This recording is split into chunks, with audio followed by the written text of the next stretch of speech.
Olá, pessoal, tudo bem? Nesse vídeo de hoje, nós iremos para o nosso segundo episódio de um projeto intitulado De um Mundo ao Alcance das Mãos, onde o objetivo é aproximar um pouquinho a escola aos centros de pesquisa do Brasil, que no caso são as universidades. E para isso, em cada um desses encontros, os educandos dos sextos anos elaboram perguntas sobre alguns temas que a gente vem discutindo nas aulas, e assim eles entrevistam os pesquisadores dessas áreas. O primeiro episódio foi sobre cartografia tátil, que está disponível aqui no canal do colégio, onde foi entrevistada a professora Carla, da Unesp de Ourinhos. E hoje, nesse episódio, onde o tema é o lugar onde pisamos, que a gente vai conversar um pouquinho sobre geologia e pedologia, a entrevistada é a professora Maria Cristina Peruzzi, que é docente da Unesp de Ourinhos também e coordena o Laboratório de Geologia, Pedologia e Geomorfologia da mesma instituição. E nesse vídeo de hoje aqui, nessa produção, a ideia é que os educandos entrevistem ela com as suas próprias perguntas e assim eles possam ter essa realidade mais aproximada, né, entre a educação básica e o ensino superior. E para isso eu queria chamar a professora Cristina aqui para ela contar um pouquinho para a gente de o porquê da escolha pela geografia. Cris, em qual momento que você pensou nela? Olá, boa tarde a todos e todas. Muito obrigada, me sinto muito honrada de estar, de ocupar esse espaço tão importante, né, de troca, de parceria, e é um orgulho, né, para quem não sabe, a Angélica trabalhou comigo durante toda a graduação. Sintam-se privilegiados, porque vocês estão com aquela que foi uma das nossas melhores alunas da universidade, e que, portanto, eu tenho certeza que é uma excelente professora, não tenho dúvida nenhuma, além de ser uma excelente pesquisadora também. Então, vocês estão muito bem amparados, acompanhados aí, quando o assunto é geografia. Então, muito obrigada pela confiança, estou muito feliz de estar aqui, viu? Muito obrigada. Muito, muito honrados. Obrigada, Angélica. Então, a geografia foi uma caixinha de surpresas para mim, né? Na verdade, eu tenho que ser muito sincera, ela não foi ou não era o meu sonho, assim, não necessariamente seria uma escolha a princípio, mas eu costumo dizer que a gente faz um plano e a vida faz outra, né? E aí eu prestei para Direito na época, eu não passei o vestibular de Direito, era um vestibular de muitas, né, era atualidades, contemporaneidades, e eu sempre gostei, eu penso muito do pretérito, né, do passado, enfim, uma história, era uma outra característica de vestibular. E é isso que foi para Geografia.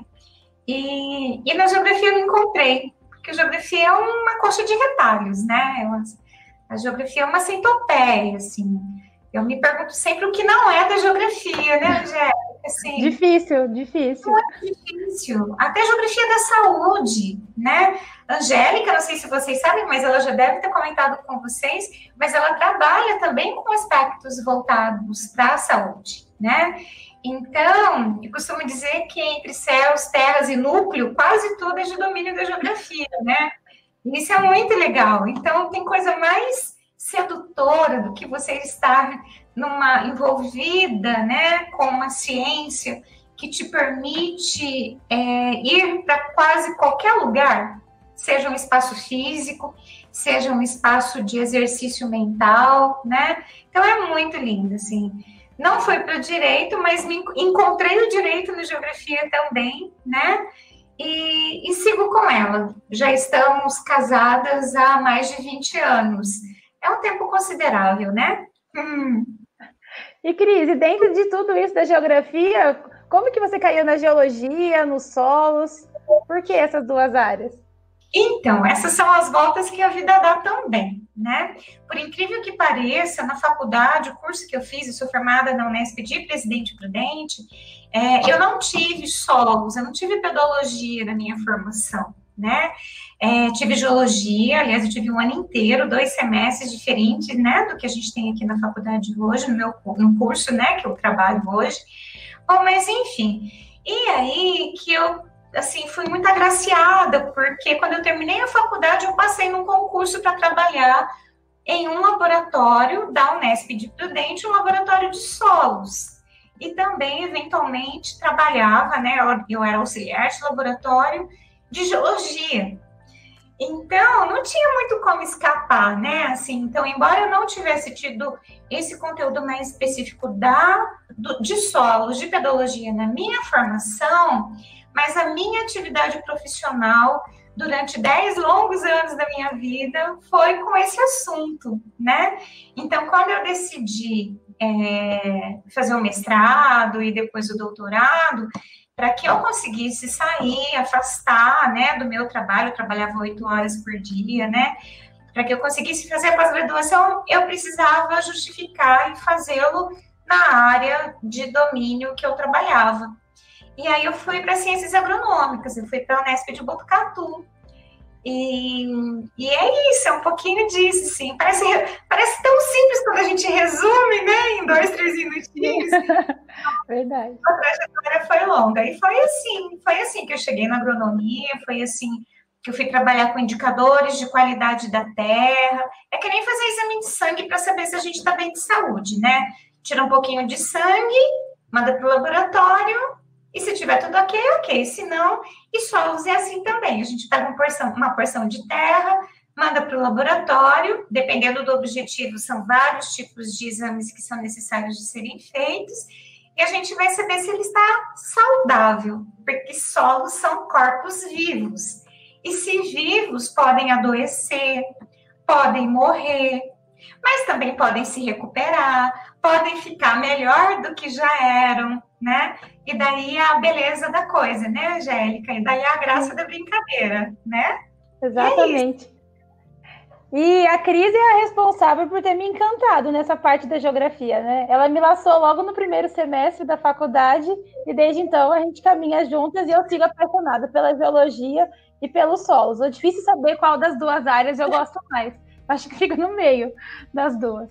E eu tentei passar para eles, Cris, um pouco do que você me passou, né? Um pouco do que eu aprendi com você e levar um pouco daquelas aulas de geologia que pareciam muitas vezes que ela é de culinária. Eles sempre brincam comigo, que a aula na hora do almoço, eu fico dando um jeito de comida. E assim, vocês lembram, por exemplo, como são as camadas de rocha e ninguém esquece. Então, eu tento levar você junto comigo para onde eu vou. Muito obrigada mesmo. Eu fico emocionada, viu? E fico emocionada em saber que você tem feito. Olha que trabalho mais lindo esse que vocês estão fazendo, gente. Olha, eu estou para dizer que eu conheço muito poucos alunos da educação básica que têm uma oportunidade como essa, rica, né, valiosa e diferenciada. Eu tenho muita certeza que essa experiência vai fazer muita, e já faz muita diferença na vida de vocês, viu? É um privilégio ter a Angélica como professora. Isso todos nós aqui da Unesp Ourinhos podemos afirmar para vocês. É um orgulho, viu, Angélica? Estou muito feliz. Muito obrigada, Cris. Fiquei muito honrada. O coração até disparou aqui. E para seguir essa ideia desse projeto todo, eu queria chamar o Du. O Du vem representando o sexto ano A e tem algumas perguntinhas, Cris, que as turmas prepararam para você. É prova? Oi, Eduardo, tudo bom? Prazer te conhecer, viu? Um prazer, obrigada. Estou me apresentando o sexto A do Colégio Trindade e é uma honra participar. Eu agradeço a professora Maria Cristina e a professora Angélica por essa oportunidade. Agora gostaria de fazer algumas perguntas feitas pelos meus colegas de sala. Pergunta do aluno Pedro: qual tipo de rocha a senhora acha mais bonita? Nossa, que pergunta difícil essa, hein? Porque é tão difícil a gente trabalhar com esse conceito de beleza, não é? Eu acho, Du, assim, o que é bonito, o que é feio, né?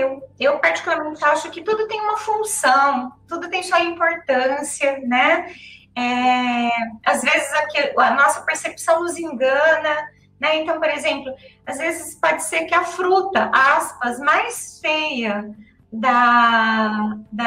do cesto pode ser a mais doce, a mais gostosa, mais suculenta, né? Pode ser que o legume mais, aspas, feio lá no supermercado pode ser o mais saudável, que não tem agrotóxico, que não tem veneno, né? Mas é lógico que a gente sempre tem, assim, umas inclinações, né? E eu gosto de quase tudo, assim, eu sou um passarinho bem facinho de cuidar, viu, Eduardo? Assim, bem mesmo.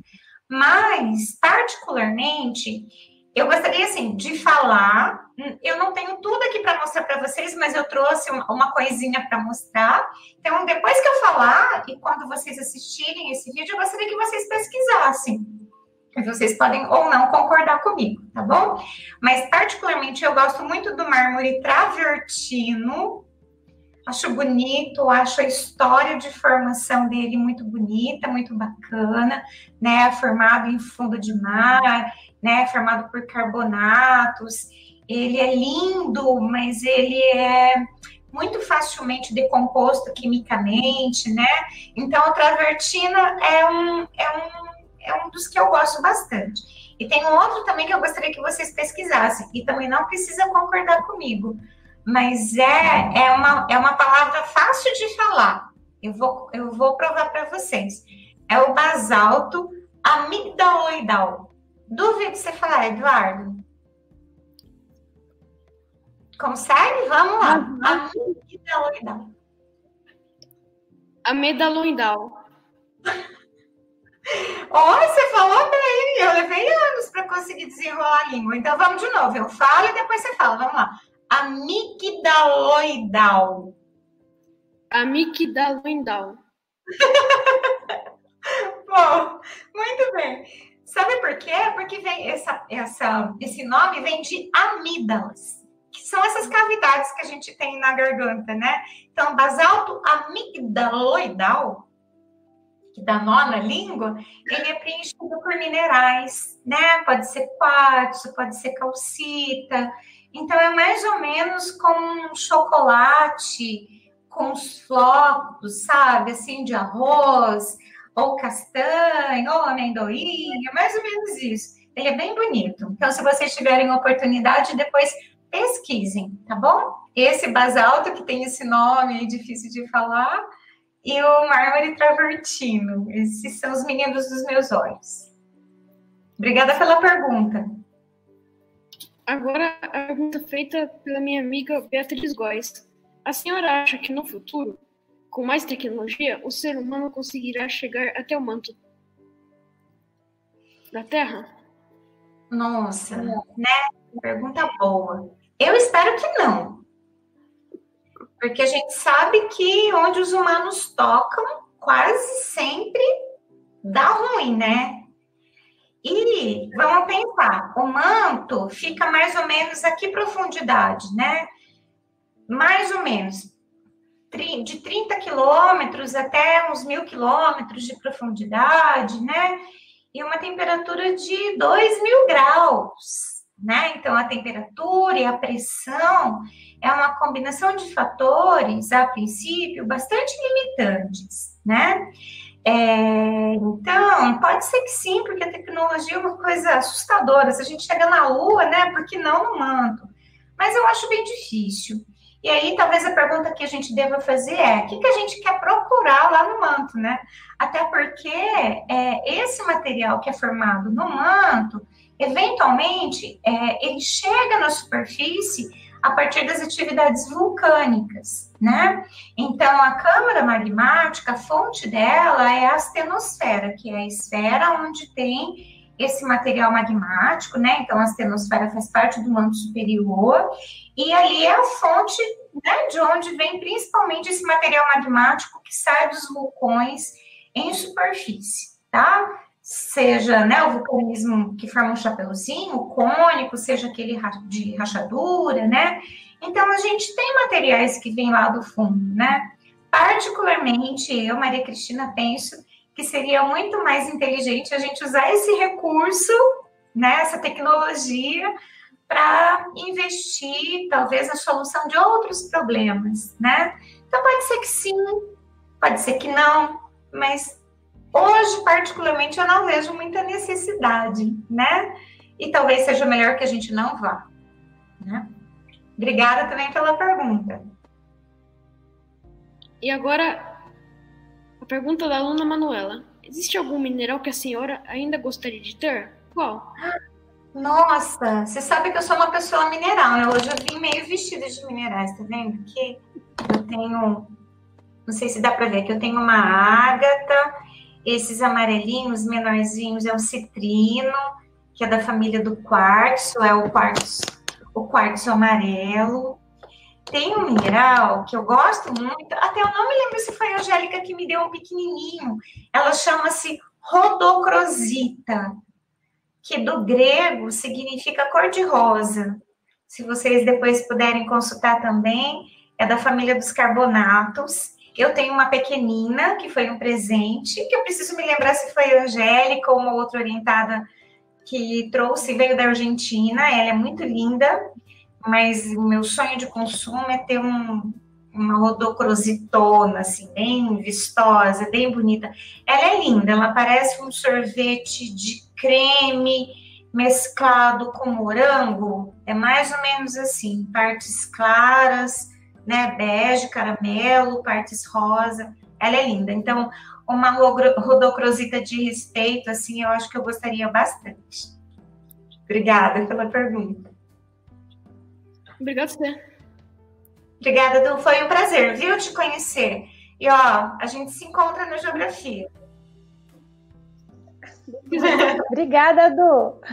Eu mostrei para eles, Cris, a rodocrosita em aula. Eu tenho uma aqui, aí eu cheguei a mostrar. Eu tenho uma lâmina, né? Eu gostaria de uma grandona também. Eu consegui mostrar. Mas é muito triste falar de geologia daqui de longe, né? Se eles poderem pegar, eu ficava mostrando na câmera para eles tentarem ver o melhor ângulo. Oh, meu Deus. Vamos torcer para que, né, a gente volte logo e aí a gente consiga mergulhar nesses minerais. Exatamente. Muito obrigada, Du. Agora eu queria chamar a Júlia aqui para representar o sexto ano B, Cris. Tem várias perguntinhas para você hoje. Oi. Oi, Júlia, tudo bom? Prazer. Prazer. Obrigada pelo De nada. Eu vim representar o sexto ano B com as perguntas que alguns alunos fizeram. Posso começar? Claro, por favor. Tá. A primeira pergunta é a da Bianca. E ela perguntou se você já viu um vulcão em erupção e no outro dia pegou uma rocha de lá. Ai, você sabe que assim, eu não posso morrer sem viver essa experiência. Então, isso significa que não. E sem sentir um tremorzinho também, não precisa ser um terremoto, né? Ai, mas um tremorzinho eu gostaria. Em 2015, eu tive a felicidade de ir para Machu Picchu. E no dia anterior de nós voltarmos, né, da viagem, fomos para um evento, para um congresso. No dia anterior, houve um terremoto, né, em Lima. E só que de Machu Picchu a gente, obviamente, né, assim, né, pela intensidade, enfim, a gente não sentiu. Cheguei um dia atrasado. E aí, um vulcão na região também que a gente ficou sabendo tinha entrado em erupção. Quer dizer, não era tão próximo de onde estávamos, mas tinha. O desejo era poder ir até lá para ver. Perdi essa oportunidade.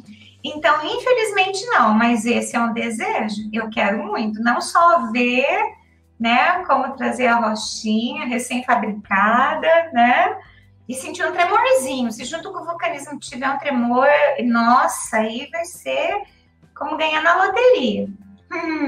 Mas por enquanto, não. É um dos meus sonhos também, Cris. Enquanto a Júlia faz uma pergunta, eu sempre falo para eles que eu tenho dois sonhos, eu acho. Acho que é sentir um tremor e ver a lava ali ao mesmo tempo, se for possível, e mergulhar lá na Islândia entre a fenda das duas placas tectônicas. Vamos, Angélica. Eu acho que a gente quer isso para as nossas vidas, sabia? São dois sonhos, assim, que eu senti um tremorzinho, não precisa ser um 5, assim, pode ser uns 3, 4. Recentemente, ficaria. Você viu 4,6 em escala Richter, né? E, nossa, assustou, né?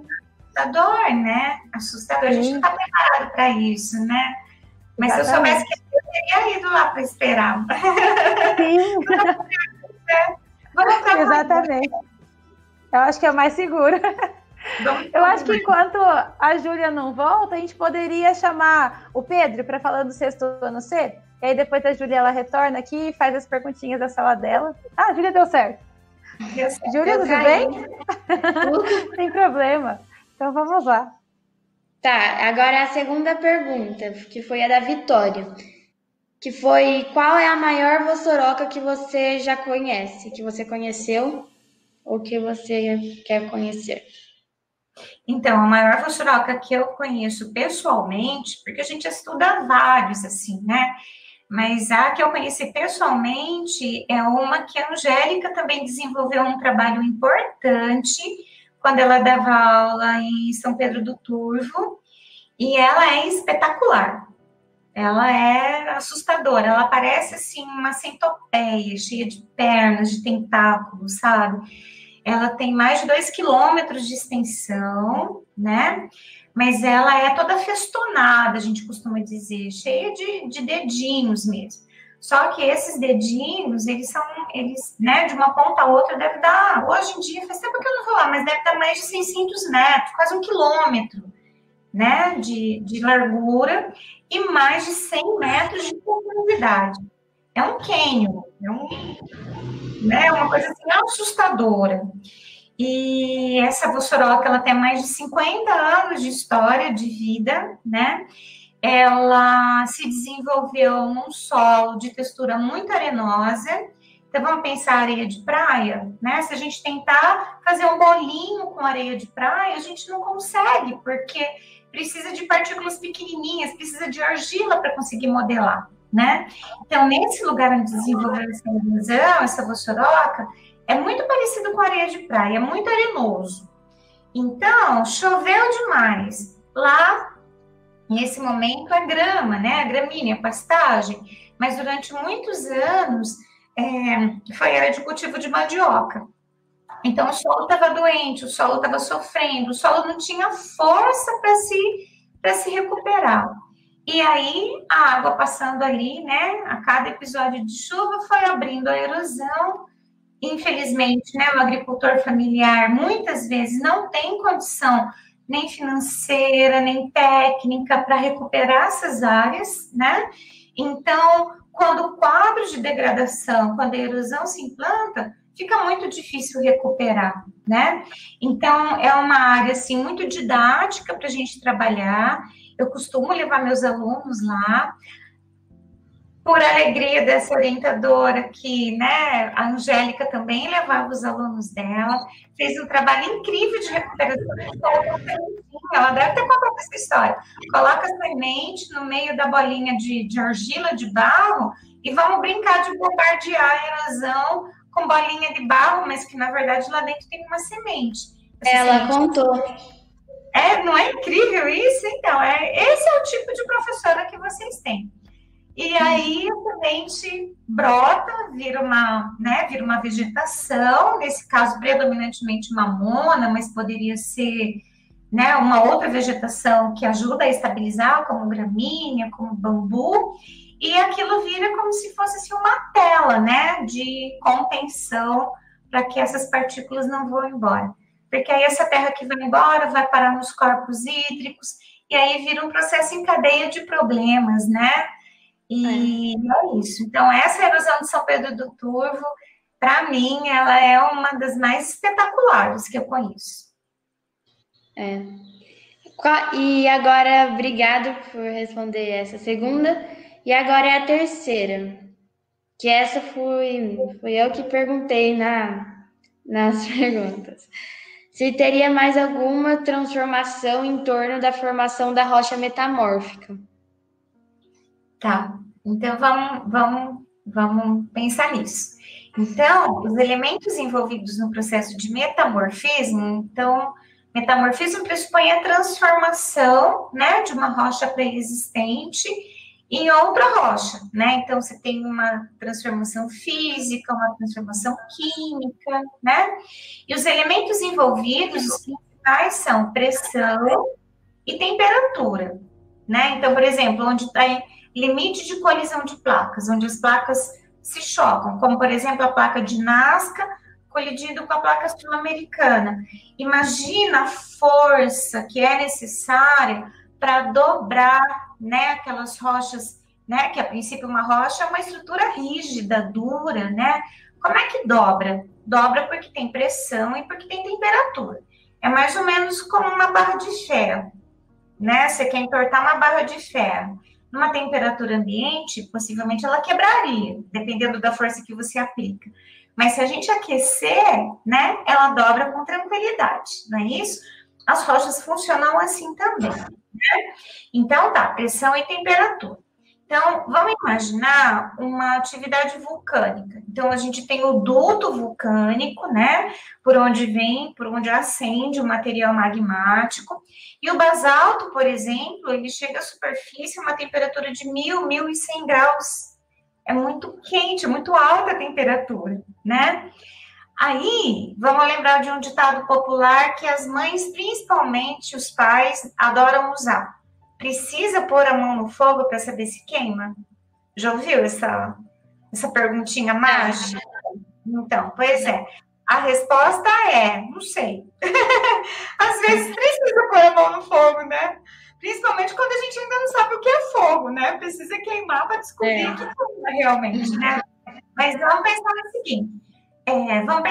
Vamos pensar que eu tenho uma sacolinha plástica. Não façam essa experiência em casa, ok? É só para imaginar. Eu tenho uma sacolinha plástica bem fininha e eu tenho uma fonte de calor. Tenho lá, né, a boca do meu fogão está acesa.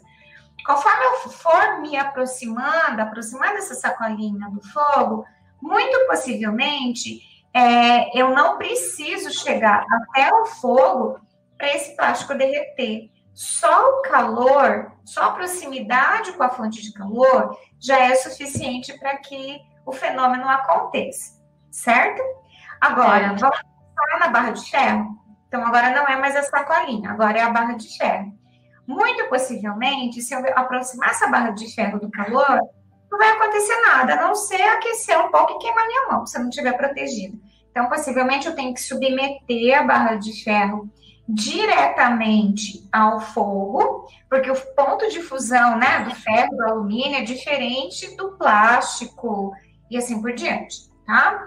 Então, a resposta é a seguinte: existem diferentes graus de metamorfismo. Então, eu tenho uma rocha que pode ser ultrametamorfizada, porque ela está mais próxima da fonte de calor, tá? E tem aquelas de metamorfismo mais leve, ou seja, aquelas rochas que estavam próximas, mas nem tão próximas a ponto de serem tão alteradas quanto aquelas que estão diretamente expostas à principal fonte de calor, tá? Então, ao longo dessa atividade vulcânica, né, do duto vulcânico, eu tenho diferentes graus de metamorfismo, tá bom? Tá bom, obrigado, viu? De nada, foi um prazer. Não, um prazer, obrigado eu. Tchau. Obrigada, tchau, bem. Obrigada, Júlia. E quando eu falei para ele escrever sobre rocha metamórfica, eu usei o exemplo de leite condensado na panela de pressão que vira doce de leite. E aí eu falei, vamos pensar, não mudou o ingrediente da pipoca. E aí a gente vai pensando. Exatamente. E agora para encerrar... Oi? E o incrível Hulk, você já falou? Já falei também do Hulk, é o que mais dá certo normalmente. Que lindo, Angélica. Obrigada, bem. Imagina. E para encerrar essa rodada de perguntas, Cris, chama o Pedro aqui agora, do sexto C, que vai representar a sua turma com mais 3 perguntinhas. Tá, oi, Pedro. Tudo bem, Pedro? Eu acho que seu áudio está fechado, Pedro. Opa, legal.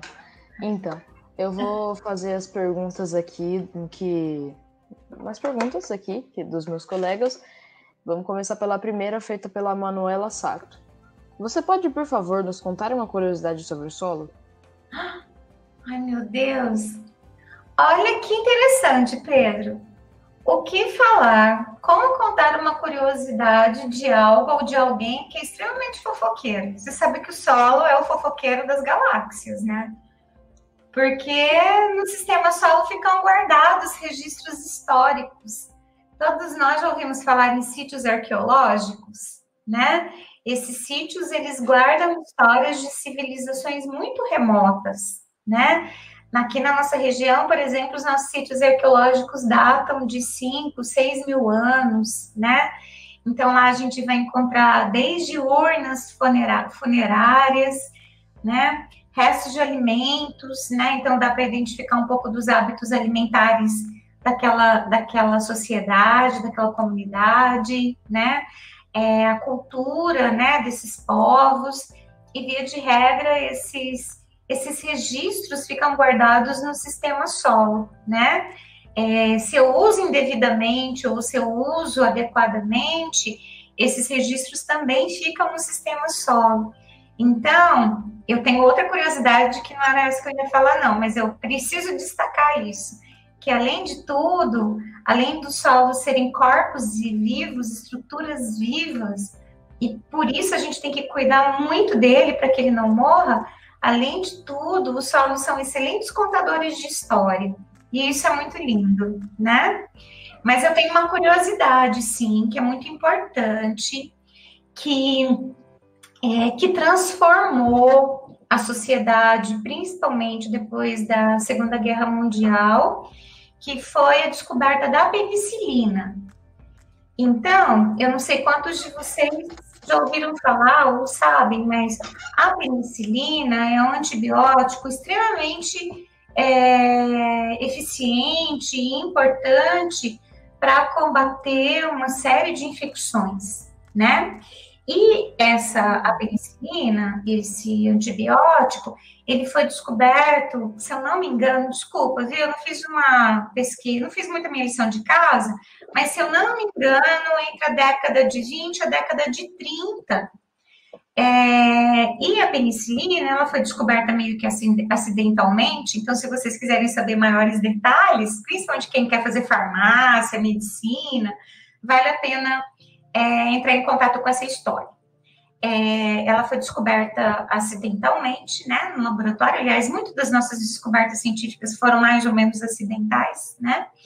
E ela é feita a partir de um fungo muito conhecido da professora Angélica, e ela deve ter falado dele para vocês. Esse fungo chama-se penicillium. Então, penicilina, penicillium, né? Tá tudo meio que ali associado, né? E esse fungo, ele é encontrado principalmente em ambientes úmidos, escuros e que tem alimento, que tem matéria orgânica, né?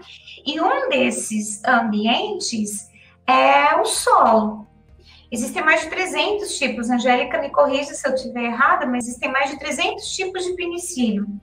Um deles, por ironia, olha só, um fungo que é utilizado para fazer um antibiótico, também é utilizado para fazer queijo. Não é incrível isso? Já viram aqueles queijos, né, que tem uma cor azulada, gorgonzola, que tem um sabor bem forte, assim? Então, são fungos, né, que são colocados ali junto com leite para potencializar, né, a atividade biológica e vai dar para esses queijos, assim, um sabor muito peculiar. Então, olha que interessante, assim, é um fungo que serve para salvar vidas, né? Então, esse antibiótico foi desenvolvido entre as décadas de 20 e 30, e 20 anos depois, né, nós tínhamos quantas pessoas vitimadas nos bombardeios, né, da Segunda Guerra Mundial. Então, a penicilina veio para salvar muitas vidas, né? Porque morria assim, com muita tranquilidade, né? De infecções generalizadas e assim por diante. Então, essa é uma das maravilhas do solo. Nele, além dos segredos, dos mistérios milenares, ainda tem o potencial de cura. Olha que coisa mais sagrada, mais bonita. Não existe nada mais importante nessa vida do que a saúde, né, Pedro? Então, essa é uma das curiosidades, que não é só curiosidade, é um valor, assim, inestimável, que a gente pode encontrar no sistema solo. Por isso que a gente tem que cuidar tão bem dele, né? Tá bom? Uhum. Agora eu vou fazer a próxima pergunta. Como os solos ficam com texturas e cores diferentes? Ana Luísa. Ai, que pergunta. Nossa, vocês me trouxeram perguntas, assim, muito estimulantes, muito inteligentes, muito curiosas, e eu estou muito orgulhosa de vocês, viu? Muito legal. Então, vamos lá. Vamos pensar no seguinte.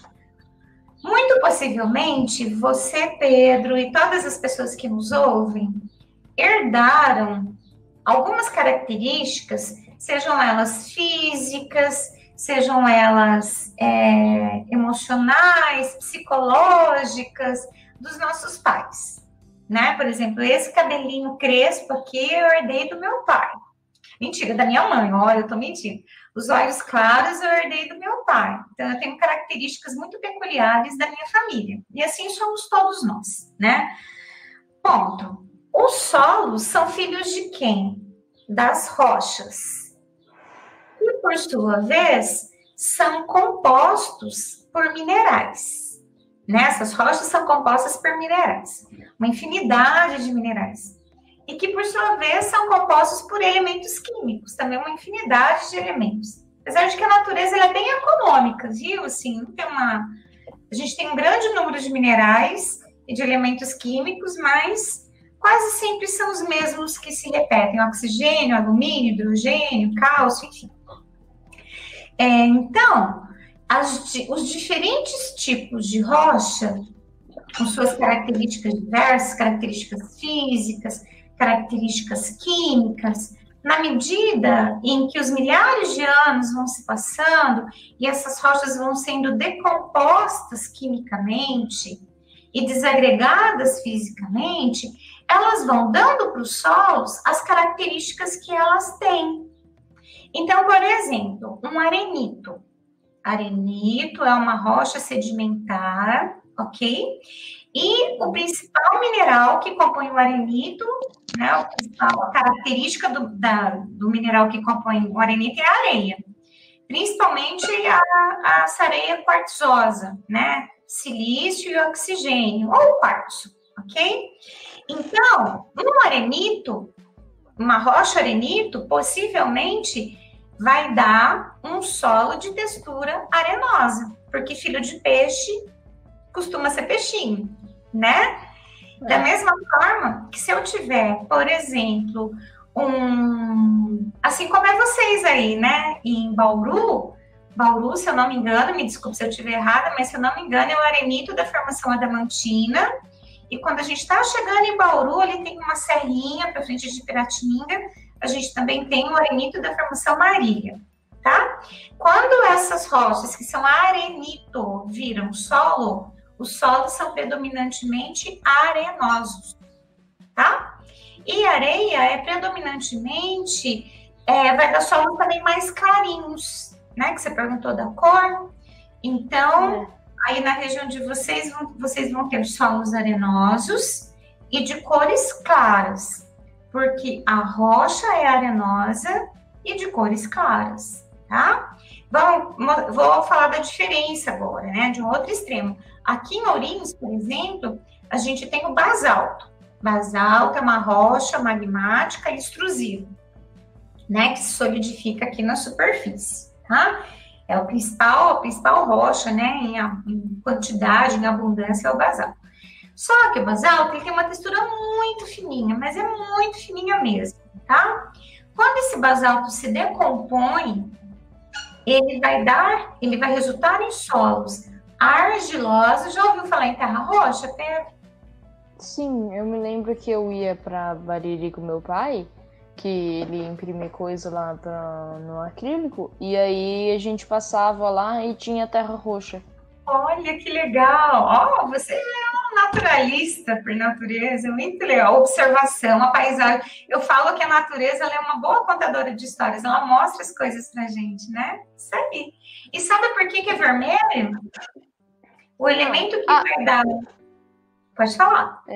Aqui a professora falou que quanto mais coisa orgânica, mais escura a terra é.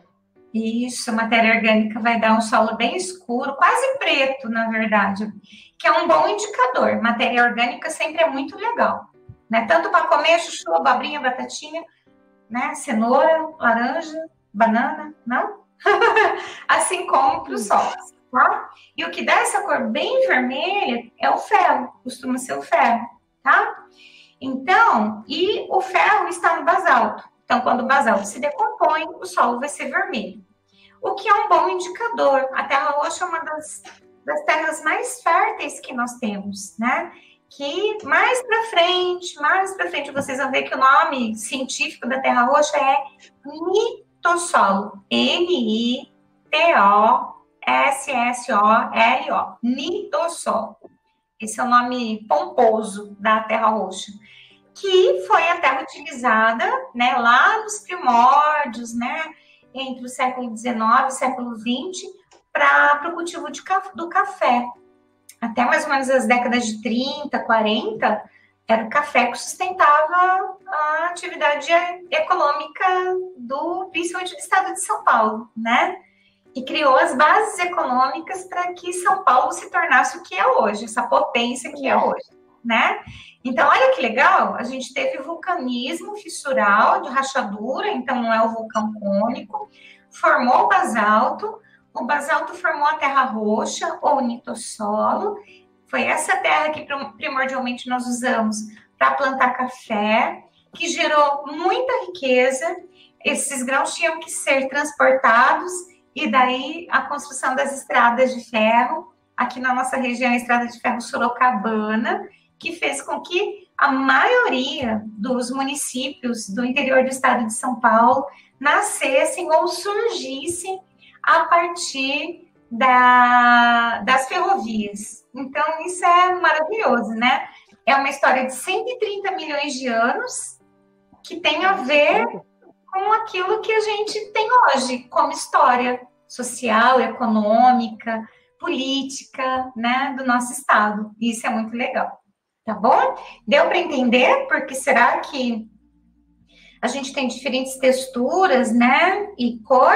Porque tudo vai depender das características dos minerais que estão nas rochas daquela região, tá? E tem uma diversidade gigante, muito grande mesmo. Tá bom? Obrigada pela pergunta. Agora eu vou fazer a terceira pergunta aqui. Qual a melhor maneira de se recuperar um solo atingido pela erosão? Eduardo. Ai, que pergunta boa! Que pergunta boa. O ideal seria que a gente não precisasse ter que pensar em recuperar a erosão, né? Porque a erosão degrada, a erosão estraga, a erosão não é legal, né? A erosão é sinônimo de degradação, né? Então não é legal. Como, infelizmente, isso é romantismo, né? A gente sabe que os quadros de degradação são uma verdade, são uma realidade, principalmente no clima tropical, que chove bastante. Então, a água que forma o solo é a mesma água que forma a erosão. Na verdade, não é a água, é a forma como o ser humano, a sociedade, né, deixa o solo quase sempre descoberto, e se a gente não está protegido, a gente fica vulnerável, não é? Se tiver muito frio, a gente estiver sem agasalho, a gente pode morrer de hipotermia, né? Bom, enfim, assim são os solos. De qualquer maneira, como que eu começo a pensar em recuperar uma área degradada? Primeiro, eu preciso resolver a causa do processo, né? Então, é mais ou menos como quando a gente está com febre. Não adianta só tomar um antitérmico para baixar a febre.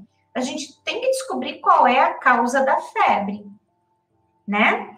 Na natureza é a mesma coisa. Então, por exemplo, se eu tenho uma erosão, como essa lá de São Pedro do Turvo, que é uma combinação de fatores, mas é principalmente porque eu tenho água concentrada. Então, vem uma enxurrada, todo mundo já viu enxurrada no meio-fio? Sabe quando chove muito, que o meio-fio fica tão cheio de água que eu não consigo nem pular para a calçada? Ou vice-versa? Na natureza, sim, a gente também tem meio-fio. Eu me lembro de um. Então, bem isso mesmo. Então, na natureza, a água sempre vai procurar um caminho mais fácil, né, de seguir. Então, tem as áreas de embaciamento, que são as áreas mais baixas ou as áreas deprimidas, e a água sempre vai vir de cima para baixo, certo? E quase sempre de maneira concentrada, né? Então, uma das primeiras coisas que a gente tem que pensar é não permitir com que essa água continue a passar por ali, né?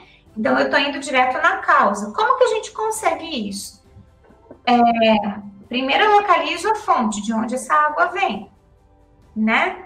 Aí eu vou fazer o quê? Eu vou criar obstáculos para a água. E existem várias técnicas. Por exemplo, vocês já ouviram falar em erva cidreira? É muito comum. Eu acho que eu tenho aqui em casa.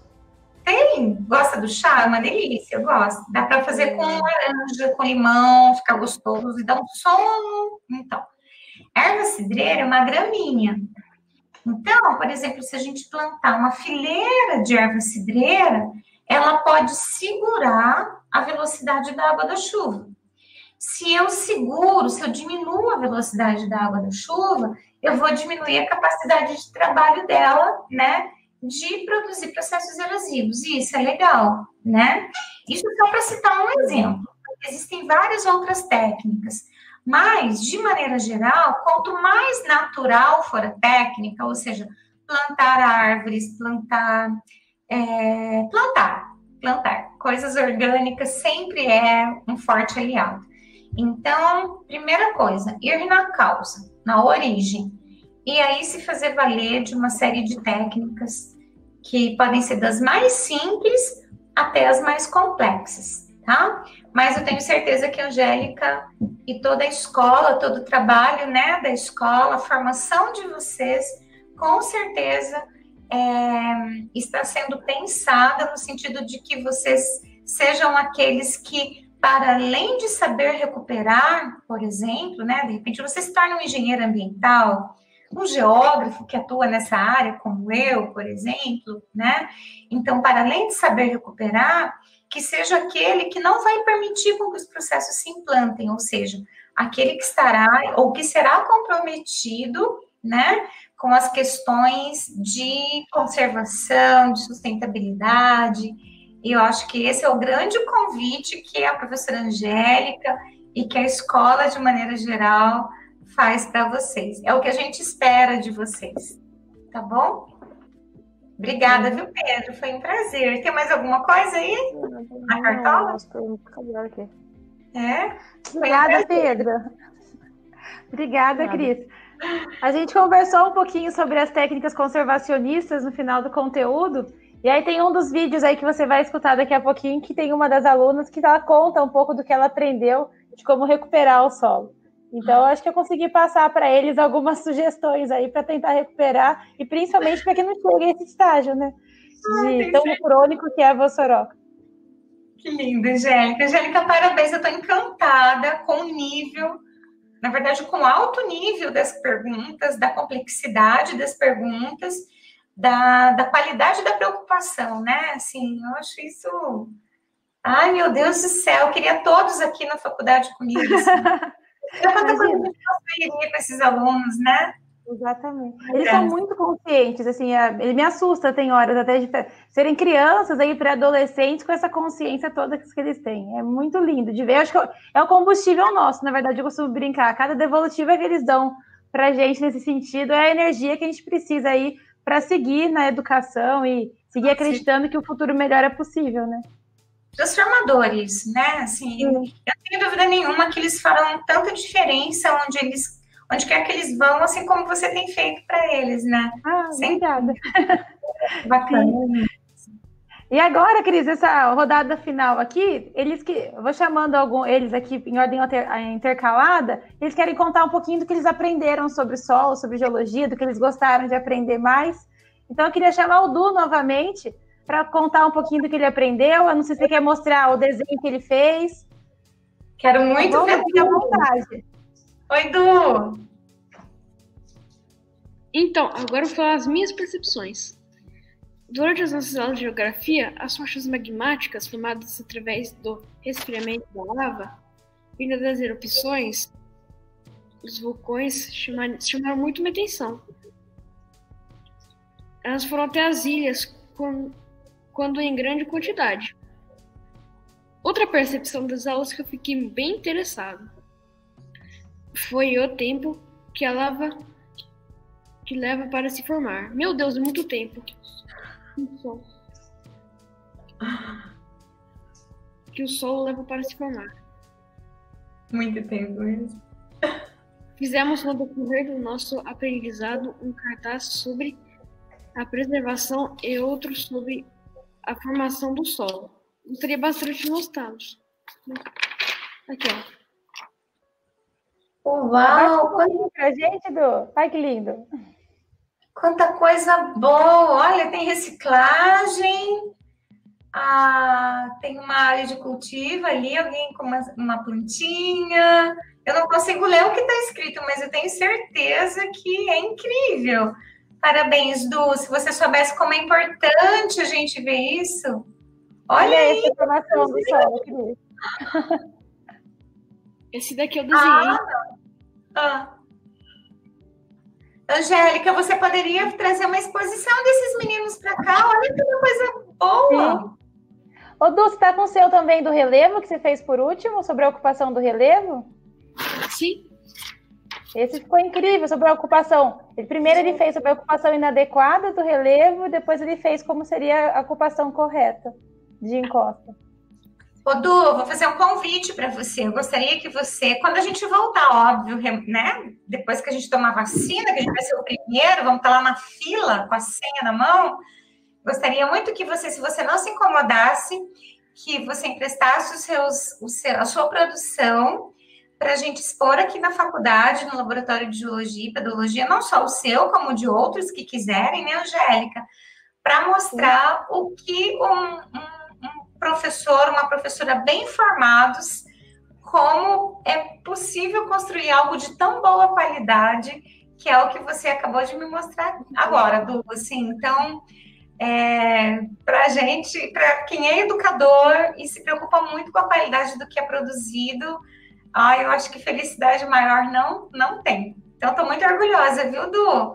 E eu consigo te ver aí nesse universo da ambiental, viu? Isso é maravilhoso. Muito legal. É um dos mais aplicados, Cris. É um dos que sempre, quando eu passo tarefa, é um dos primeiros que coloca a tarefa já de volta, um dos mais criativos. Parabéns mesmo, Du. Muito obrigada. Obrigada, professora. Então está feito o convite, hein? Quando a gente retornar às atividades presenciais, a gente vai montar uma exposição, assim, dessa produção, porque a gente tem que valorizar isso, né, Angélica? Sim. Eu aceito o convite. E venha para conhecer o laboratório também. Todos, né? A ideia era, nesse semestre, de fato, ir conhecer o laboratório, mas vamos ver se organiza aí o ano que vem, eu levo todos eles para conhecer o laboratório, o campus, e ter uma aula com a Cris lá no laboratório. Nossa, vai ser um prazer. Obrigada, Du. Parabéns. Agora tem um vídeo, Cris, de um aluno que não está aqui com a gente, mas ele quis contar um pouquinho para você também, para os demais, o que ele aprendeu sobre o solo, que é o Lucas, do 6º ano C também. O solo é um recurso natural fundamental para a produção de alimentos e o desenvolvimento de várias atividades humanas. No solo, desenvolvem-se a vegetação e as atividades agrícolas. Além de o solo ser essencial para a agricultura, é dele que diversas sociedades humanas retiram matérias-primas. O solo regula o escoamento e a infiltração da água, a chuva e de irrigação, e funciona como filtro para a água. Durante o processo de formação do solo, surgem diferentes camadas que podem ser chamadas de horizontes do solo. O horizonte mais superficial é conhecido como horizonte orgânico. Logo abaixo do horizonte orgânico, há uma camada. Essa é a camada do horizonte mineral. Diversos fatores integram no processo de formação do solo. Os principais são clima, tempo, presença de seres vivos e a rocha matriz, que é a rocha que deu origem a determinado solo. Foi isso que eu falei sobre o solo, né? E eu também queria aproveitar e falar que a gente fez um trabalho na aula de geografia, né, sobre o solo, né, sobre usando terra, cola, água, e a gente pegou uma folha sulfite e pintou com pincel, e deu para aprender bem mais sobre o solo, sobre as camadas do solo. Foi isso, obrigado, tchau. Ai, meu Deus do céu! Fizemos a tinta, Cris. Eu aposentei, gente. Agora quero ir trabalhar aí com vocês, porque olha, nossa, que redação bem feita é essa. Parabéns à professora de português, né? Que olha, desenvoltura. Gente. O Lucas também é um dos mais aplicados, assim, ele adora, sempre participa muito, e ele pediu também para deixar esse registro aqui hoje. Nossa, que registro de qualidade. Estou encantada, Angélica. Desenvoltura, compromissos, ou todos os conceitos de maneira extremamente adequada. A gente percebe quando o aluno realmente está envolvido, né? Foi seduzido pelo conteúdo, entende o que está falando, fala com propriedade e convencimento. Isso é fantástico, assim. Acho que são muitos advogados do solo que a gente tem agora, muitos soldados. Ai, que bom, precisamos de muitos. Muitos soldados, que lindo isso, eu estou encantada. Tem mais uma pessoa agora, que é a Júlia, que ela vai contar também o que ela aprendeu sobre o solo para a gente. E do solo de geologia, né, Júlia? Não sei o que você vai querer contar. Eu gostei, a parte que eu mais gostei, que a gente aprendeu nos conteúdos, foi a parte das camadas. Eu gostei bastante sobre o núcleo, o manto e a crosta. E eu gostei bastante também, o que eu mais gostei das rochas foi sobre o ciclo delas. No começo eu fiquei com bastante dificuldade, só que daí a Angélica me ajudou e daí eu fui entendendo cada vez mais. E eu gostei também sobre desse conteúdo que a gente está tendo também agora, sobre as planícies, planaltos e sobre a depressão, eu estou gostando bastante também. Eu estou com a maquete que você deu de tarefa hoje, posso mostrar? Ela ainda não está pronta. Por favor, Júlia, compartilha com a gente. Ela tá branca porque ela é de papel machê, eu ainda não terminei ela. Deixa eu só... Daí aqui eu tentei fazer um planalto, não ficou tão parecido, mas eu tentei fazer um planalto e agora eu vou... Ficou sem som. Júlia, eu acho que saiu o áudio seu, acho que deve ter colocado no mudo sem querer. Daí não ficou tão parecido e a hora que terminar eu vou pintar e fazer as casas com papelão para demonstrar que não pode ser construída ali por conta da chuva e de deslizamento, né? Que fala? De deslizamento. Eu acho que foi isso. E teve uma coisa que a Júlia fez que ficou muito lindo. Quando a gente estava aprendendo sobre as camadas do interior da Terra, ela fez uma representação em uma bolinha de isopor e eu nem pedi. Em uma das aulas ela chegou e mostrou para a gente. Então, ela é muito aplicada também. Obrigada, Júlia. Parabéns, gente. Meu Deus do céu, quanta coisa boa! Tá vendo, Angélica? Quando o conteúdo, o ensino tem significado, tem importância, quando a gente os convence, né, de que para tudo isso tem uma função, né? Até o núcleo, que parece que está tão distante, ele tem uma função importante, porque ele vai ser o geodínamo que vai fazer tudo isso acontecer. Só tem vulcão porque tem dinâmica interna da Terra, e se tem vulcão, tem diversas paisagens vulcânicas, né? Tem o café, porque teve vulcão. Então tudo isso é difícil construir tudo isso em tão pouco tempo. Eles são crianças, mas são crianças com potencial e com uma riqueza de produção que eu estou verdadeiramente encantada. Parabéns. Então tem mais uma para você se encantar agora, que é a Ana Lívia, ela deixou um recado também. Oh, meu Deus, quero ver.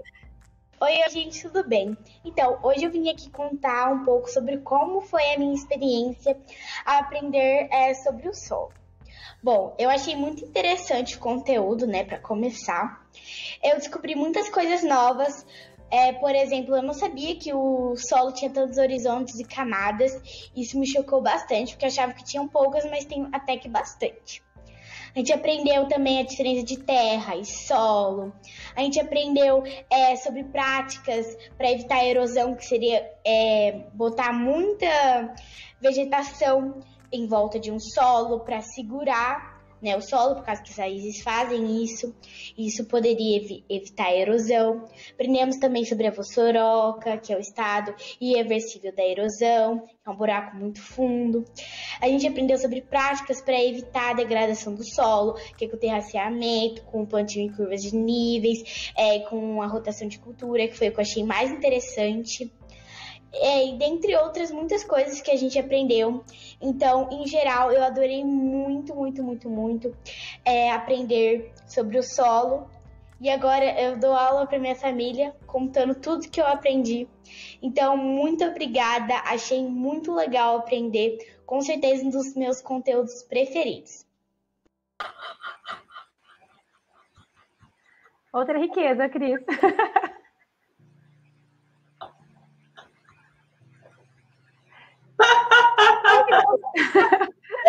Nem na agronomia eu ouvi sínteses como essa. Exatamente. E esse vocabulário? De onde se vê esse vocabulário, pelo amor? Ô, Angélica, eu tô com medo deles. Sim, Cris. E sabe que eu fico mais assustada com tudo isso? Nesse período da quarentena, né? A gente começou a trabalhar solos agora, no final de julho. Então, foi tudo aqui, nesse modelo virtual, que a gente conseguiu desenvolver tudo isso. Então, me espanta e me encanta ao mesmo tempo. Eu acho que eles são a reencarnação de algum gênio da pedologia e da geologia. James Cook. Meu Deus do céu. Né? Não, o vocabulário, a riqueza de vocabulário é uma coisa assustadora. Assustadora. Eles são incríveis. E para fechar esse ciclo, tem o Pedro, Cris, que vai falar também do que ele aprendeu agora pra gente. Tá bom? Compartilhar a tela aqui para mostrar alguns trabalhos que eu fiz. Sim, é que Pedro. Assim, normalmente os trabalhos eu prefiro fazer virtual, que é muito mais fácil, que tipo, ai meu Deus, eu coloquei, calma aí, deixa eu dar um show dos tipos aqui. Então, a coisa é muito mais fácil. Ah, não, eu botei esse desenho no lugar errado. Vou lá no virtual, eu preciso ir, entendeu? E fazer a coisa. No virtual eu posso só fazer assim, tchum, e mover o lugar. Mas da coisa, eu acabo que tenho que refazer o desenho. Aí aqui eu vou fazer, eu tô mostrando aqui. Vocês estão conseguindo ver? Clicar em... Aí, agora tá indo. Agora foi. Tá carregando pra gente. Muito bem. E a ocupação errada, que tipo, ele tá em cima do morrinho. E a ocupação certa. Que esse é o trabalho ali do relevo que a gente teve que fazer. Prefiro fazer 2D, mas eu achei que ficou bonitinho. Vocês gostaram? Ficou ficou ótimo. Ótimo, Pedro. E também tem esse outro aqui, que esse deu problema. Eu fui só colocar a última coisa aqui no canto. E aí, o Paint 3D, que é o aplicativo que eu uso para fazer essas coisas, ele bugou e não salvou nada. Eu tinha feito tudo e não tinha salvado nada. Eu tive que refazer tudo. Aí eu posso contar aqui sobre a coisa do solo? Aí, você já parou pra pensar o que aconteceria se nós estivéssemos no solo? Nós não conseguiríamos plantar, andar e nem viver. E se o solo ficar infértil, isso se tornará realidade. Algumas causas dos solos degradados são o uso excessivo de agrotóxicos, plantio excessivo, etc. Também as fábricas despejam coisas tóxicas no solo, que podem degradá-lo e deixá-lo infértil. Também devemos evitar causar as erosões, pois o solo fica ruim para o plantio. Por isso, sempre lembre-se de cuidar do solo, jogar lixo no lixo, evitar queimadas, plantar com cuidado, etc. Ficou ótimo esse trabalho, Pedro. Obrigada por compartilhar com a gente. Também, sobre a matéria do solo e dessa coisa, eu achei que foi bem legal. Eu me lembro dos fatores que eram para a formação do solo, que era clima, tempo, relevo... Quais mais? Eu esqueci agora. Material de origem. Minerais? Eu não tô lembrando agora. Mas eu me lembro... E também tinha o outro lá, o último. De origem e os organismos. Organismo. Mas é isso, basicamente. Foi bem legal essa matéria. Isso. Foi, tipo, eu aprendi coisas novas Eu aprendi coisas novas, basicamente. Parabéns, Pedro. Tipo, sabe, das Pedro. rochas, do ciclo das rochas, da teoria da tectônica de placas, também da teoria da deriva continental, que eu já tinha até visto um vídeo sobre isso, mas eu não sabia que o nome era deriva continental. Foi bem legal. E também a gente viu sobre os solos, os horizontes eu já sabia, que eu vi na minha escola antiga, mas eu não sabia que quanto mais escuro o solo, mais organismos tem. Quanto mais vermelho, mais ferro tem. Foi bem legal de saber. Parabéns. Nossa, parabéns. Obrigada. É nessas horas que eu recupero a minha esperança na humanidade. Que presente você me deu, viu, Angélica? Ver essa produção desses meninos é a coisa mais motivadora. Num país de tantos retrocessos, quando a gente vê essa riqueza toda aí. E olha, Pedro, você tem muito, muito talento, viu? Muito talento mesmo. Disponibiliza os materiais que você tem produzido, porque eu penso que isso com certeza será um diferencial, né, para quem tiver esse material tão bom, né, Angélica? Tão didático, em mãos. A gente vai disponibilizar depois, Cris, junto com essa gravação da nossa entrevista aqui com você, vai ser disponibilizado alguns materiais que eles produziram. Então, a gente vai fazer uma exposição online agora. E aí, seguindo o seu convite, a gente segue depois para a Unesp de Ourinhos também. Claro, está feito o convite, está mantido. É isso que vai acontecer. E sabe o que eu fiquei pensando? Sugestão, adotem uma escola pública também para receber esses materiais. Né? Às vezes o que vocês produzem aí também com certeza vai fazer toda a diferença nas escolas que infelizmente não tem, né, todo esse acesso. Ótima escola, né, pública. Seria sensacional, sensacional. Boa ideia mesmo, Cris. Eu queria chamar os demais aqui agora para a gente se despedir, fazer os agradecimentos. Foi um papo muito bom. Eu ficaria aqui. Eu agradeço. Inteira. Ai, meu Deus. Gente, vocês não têm ideia, vocês foram presente para mim, assim, vocês foram um carinho para mim, assim. Que coisa mais bonita isso. Eu não sei se vocês têm a importância disso que vocês acabaram de fazer. Primeiro que não é fácil a gente estar na frente de uma câmera para se expor dessa maneira. Saber que a gente vai ficar na web, que o mundo inteiro pode ver a gente. Eu tava com uma dorzinha assim no estômago, sabe? Eu tava ansiosa. Falei pra Angélica, a gente encara doutores, mas e os meninos que estão vindo aí também são paridouro, né?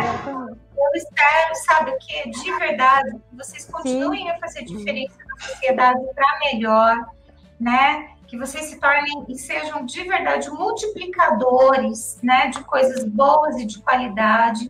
Que vocês levem esse conhecimento tão importante, onde quer que vocês vão, usem, né, com muita saúde, dignidade, esse conhecimento, mas usem principalmente para transformar para o bem, que é isso que a gente espera de vocês, que vocês sejam os transformadores do bem, e cultivem esses valores humanos, sabe, porque a sociedade precisa mais do que conhecimento sistematizado, precisa de muito valor humano também, viu? E eu valorizo muito isso em vocês. E valorizo muito isso na Angélica também. Então, eu tô muito orgulhosa. Não tô, assim. Sim. Muito obrigada. E para mim é um vínculo incrível aqui agora, né? Porque eu comecei a aprender tudo isso com você e agora eu estou aqui entre você e eles, que são os meus alunos, meus educandos. Então, esse vínculo é incrível para mim. Uma satisfação que não dá para traduzir. Muito obrigada mesmo. A Cris foi minha inspiração para seguir na geografia, na verdade, para seguir nos solos, na geologia, nas areias que eu pesquiso atualmente. E vocês agora aqui, cada um dos três, representando as suas turmas, é um motivo para eu seguir, acreditando que uma educação é possível, que essa educação ela pode mover aí o mundo, de fato, de uma forma muito melhor. Então, eu agradeço muito. Só tenho a agradecer a você, Cris, por ter aceitado o convite, disponibilizado o tempo para nós aqui. E aos três, ao Du e a turma dele, ao Pedro e a sua turma, e a Júlia também, o sexto ano B. Muitíssimo obrigada, em nome de todo o colégio mesmo. Agradeço. Obrigada, eu. Prazer de coração. Eu quero muito encontrar vocês de novo, viu? Foi bem legal participar Sim. disso. Foi uma honra. Foi pra mesmo. mim. Vocês são ótimos. Vocês são ótimos. Muito obrigada. Muito obrigada, pessoal. Um beijo e até a próxima. Tchau, Angélica. Tchau, Cris. Muito obrigada. Obrigada. Obrigada.